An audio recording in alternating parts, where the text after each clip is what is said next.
Apa vezet, ezért ő szokott vinni suliba. Általában anya szokott főzni.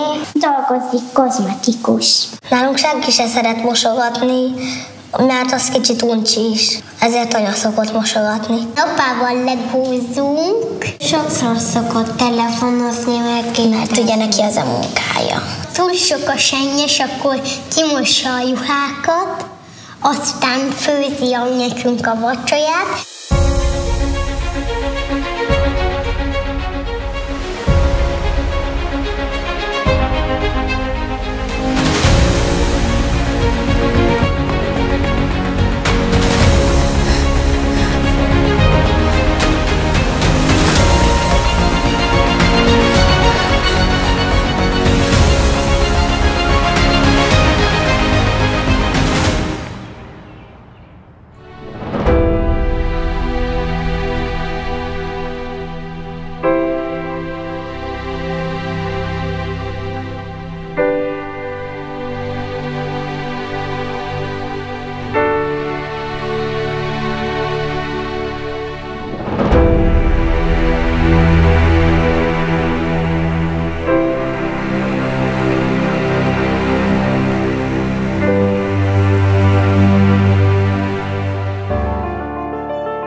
Ez azért túlzás.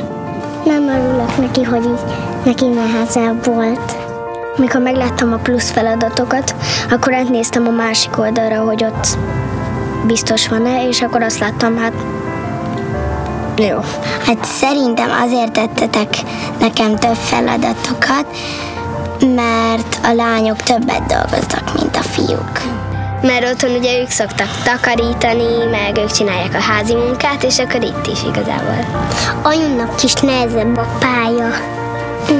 Átalakítanám olyanna, amilyen az enyém. Hogyha a fiúknak is ugyanannyi dolgot kéne csinálniuk, mint a lányoknak, akkor a lányoknak is jut arra időjük, amit szeretnének csinálni.